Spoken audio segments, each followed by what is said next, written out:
Salam jumpa saudaraku, puji nama Tuhan kita berjumpa kembali di dalam renungan mingguan. Dan kali ini saya mengambil tema mengenai salah mengerti fatal.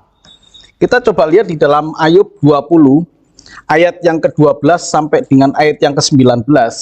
Dikatakan demikian, sungguh pun kejahatan manis rasanya di dalam mulutnya, sekalipun ia menyembunyikannya di bawah lidahnya, menikmatinya serta tidak melepaskannya, dan menahannya pada langit-langitnya. Namun berubah juga makanannya di dalam perutnya menjadi bisa ular tedung di dalamnya. Sampai di sini nanti akan saya lanjutkan saudaraku. Kenapa? Ayat ini sering sekali disalahartikan, bahkan sangat jauh melenceng dari arti yang sebenarnya. Banyak orang mengartikan bahwa ayat ini berkaitan dengan kebiasaan merokok. Ya, sebenarnya tidak demikian kalau kita mengartikan ayat ini. Ini adalah tuduhan dari Sofar. Sofar itu adalah teman dari Ayub. Ya, dia menuduh Ayub demikian. Sungguh pun kejahatan manis rasanya di dalam mulutnya, sekalipun ia menyembunyikan di bawah lidahnya. Ayub dianggap oleh Sofar ini pandai menyembunyikan satu kejahatan.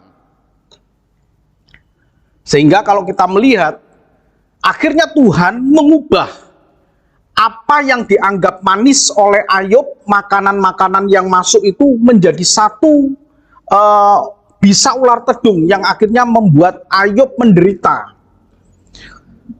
Bahkan dikatakan di sini, harta benda ditelannya tetapi dimuntahkannya lagi, Allah yang mengeluarkannya dari dalam perutnya. Jadi Ayub dituduh oleh Sofar, temannya ini melakukan satu kejahatan, yaitu menelan harta benda dari orang-orang yang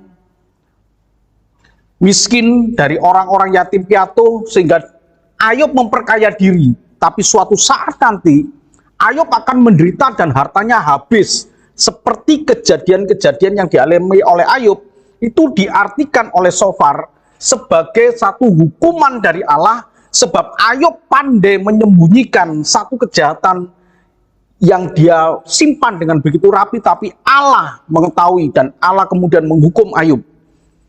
Ayat 16 kemudian berkata, bisa ular tedung akan diisapnya, ia akan dibunuh oleh lidah ular. Ia tidak boleh melihat batang-batang air dan sungai-sungai yang mengalirkan madu dan dadi.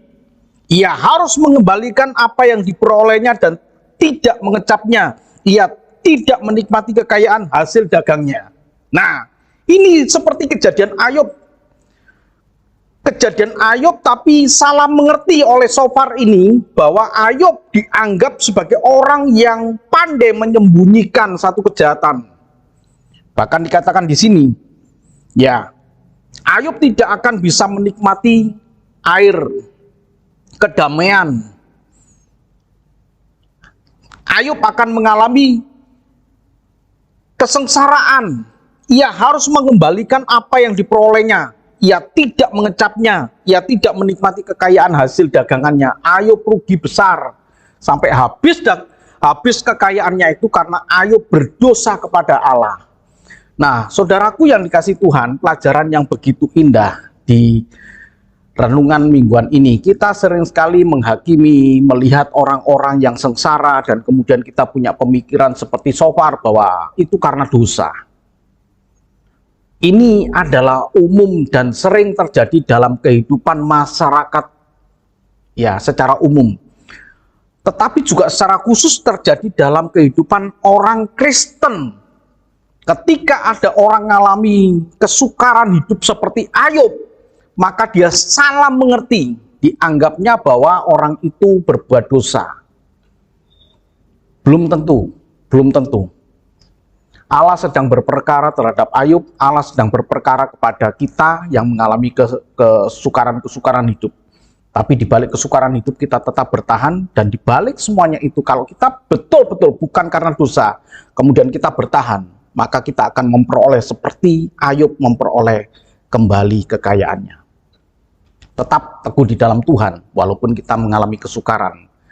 Saudaraku yang kasih Tuhan, hari-hari ke depan adalah hari-hari yang tidak baik, masa-masa kesukaran. Tapi kita tetap ada di dalam Tuhan. Tuhan memberkati. Amin.